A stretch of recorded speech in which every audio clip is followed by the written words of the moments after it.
Клиенты приходят по одному разу, но никогда не становятся постоянными. Все превращается в бесконечный круговорот. Одно касание с клиентом – это частая проблема для многих бьюти-мастеров и даже крупных салонов. Потерять клиента еще до его прихода к вам очень легко. Просто долго не отвечать на его сообщения и игнорировать. Вам это может показаться очень смешным. Как можно не отвечать клиенту? А на самом деле это очень распространенная ошибка среди бьюти-мастеров. От невнимательности или лени они могут просто пропускать сообщения по несколько дней. И если там, например, клиент пишет, что ему нужна процедура очень срочно перед отпуском, обязательно вовремя разгребайте сообщения, отвечайте оперативно. Похожая ошибка – это заставлять клиента ждать. Часто так случается, что запись в течение дня у нас смещается. И если так произошло, что клиент пришел вовремя, а вы еще не закончили с прошлым клиентом, это выглядит очень плохо.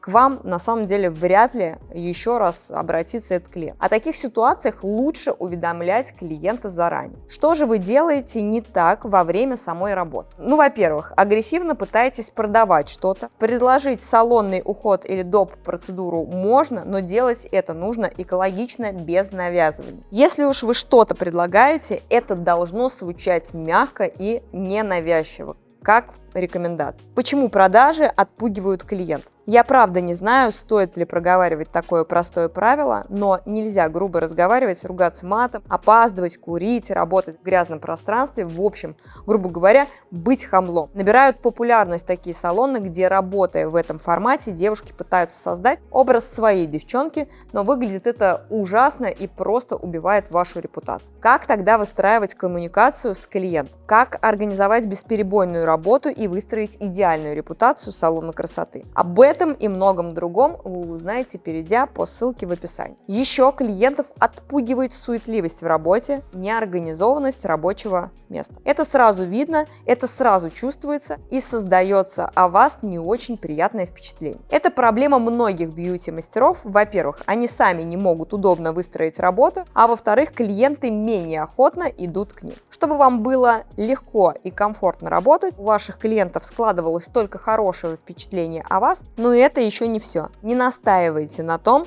что, по вашему мнению, бы подошло клиенту. Например, девочка хочет тонкие брови, а вы делаете толстые и широкие. Она же обратилась к вам не как к стилисту, а как к бьюти-мастеру. Обязательно сделайте эскиз, примерку и старайтесь максимально следовать запросу вашего клиента. Есть запрос «хочу тонкие брови», вы делаете брови, но какие-то свои требования вы все равно соблюдаете. Это очень важно, не скатываться до процедур некорректно. И всегда важно искать компромиссы и настраивать эти коммуникации, общаться грамотно и правильно и раскрывать суть перманентного макияжа. Кроме того, многих реально раздражает лишняя болтовня. Лучше всего до процедуры уточнить, хочет ли клиент поговорить. А если он все же хочет поболтать, исключите сплетни про конкурентов, темы религии, политики и подобные неудобные темы.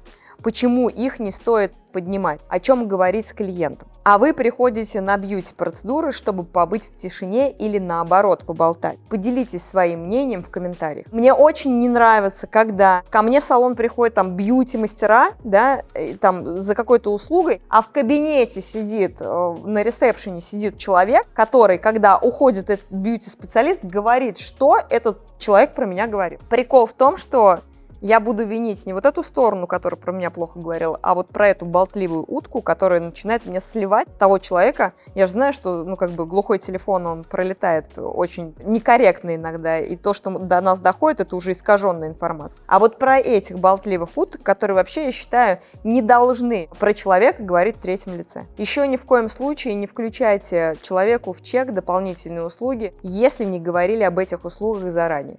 Многие так делают, а потом выставляют счет по факту. Конечно, человек возмутит. Он может ничего вам не сказать, но точно больше никогда не придет. Точно знаю по себе.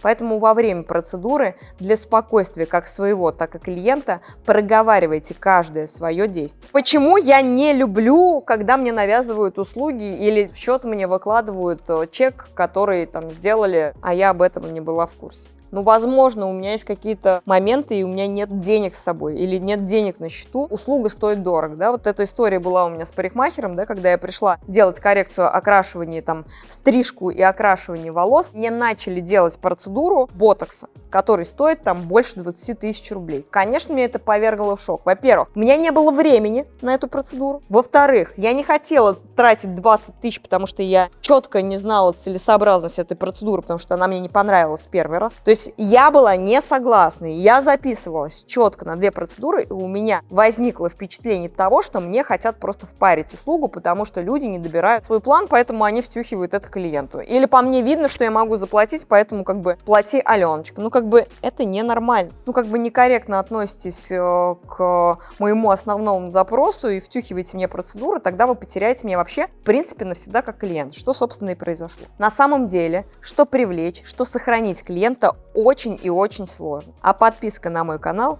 приносит вам доход. С вами была Алена Пестова. До новых встреч!